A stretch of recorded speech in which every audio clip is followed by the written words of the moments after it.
The Old Harp Player. Gifted musicians were a great rarity in the old days, but it was during the reign of the famous Caliph Omar that a certain competent harp player earned himself a fine reputation.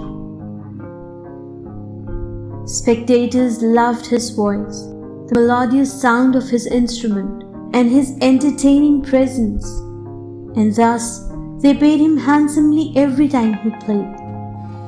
The years passed quickly, the musician aged, and his voice lost its sweet timbre. People no longer appreciated him, and the more he tried to sing, the more his voice sounded like the braying of a donkey.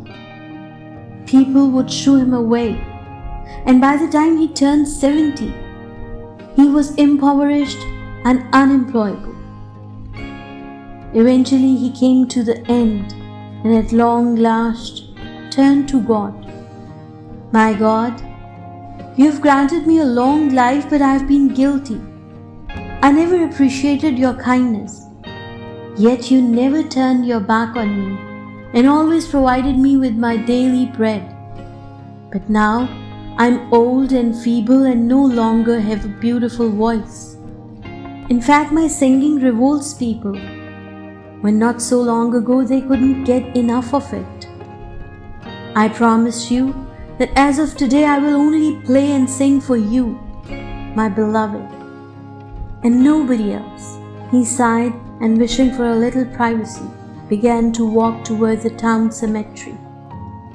He found the graveyard empty as he walked silently, swerving between gravestones, until he finally chose a spot to sit down.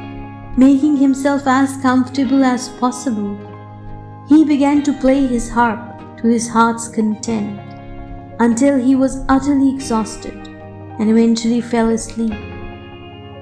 He dreamed that he was in a lush meadow and that his soul's wings fully opened, carrying him lightly towards the sun. He wished from the bottom of his heart that he could stay floating in the air forever.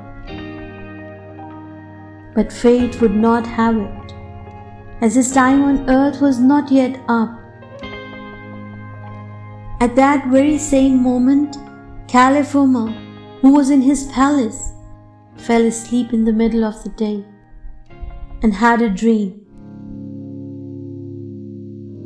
Omar, it's time to tend to my special subject. You can find him asleep among the gravestones.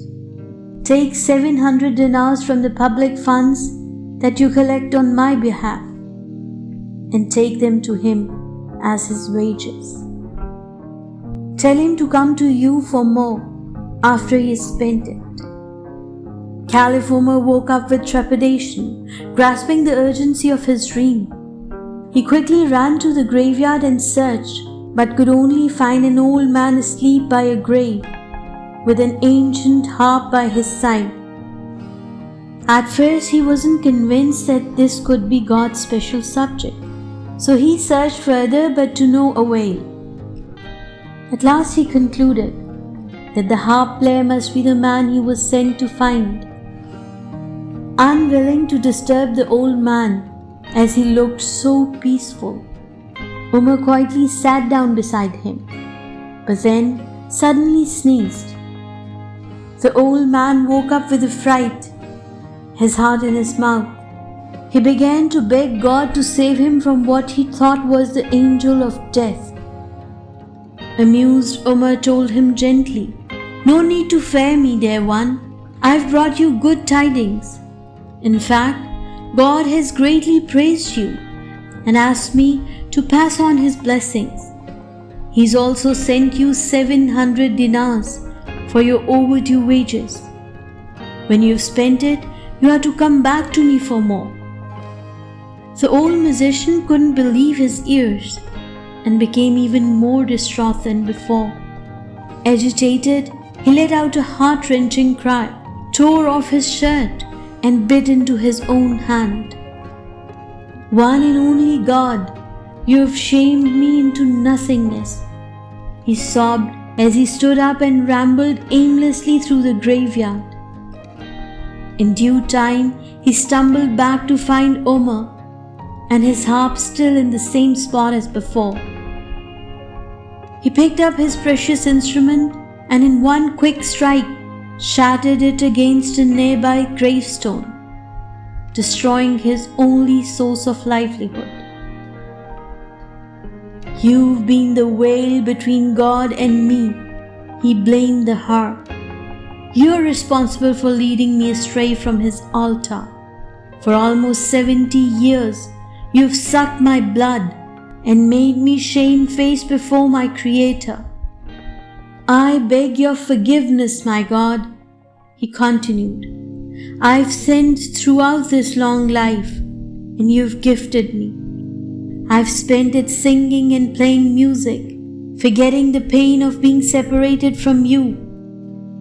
And I am, and no one else, because of my guilt and shame," he confessed. "Please save me from myself, for my enemy is within me, closer to me than my own pathetic soul." Omar comforted the agitated man, telling him that he must let go of his past, as well his future, for he was still entangled between them. And that meant that he was not yet one with God, and had not yet put his full trust in the Creator. As he listened to Omar's wise words, the old musician felt a purer light rising in his heart, enveloping his body and soul. Astounded, he felt that he was letting go of the world he had known until then, and found himself positioned in a different space, untouched by superficiality, a world that required an alternative understanding where no words were left to speak, where solitude and silence were the order of the day.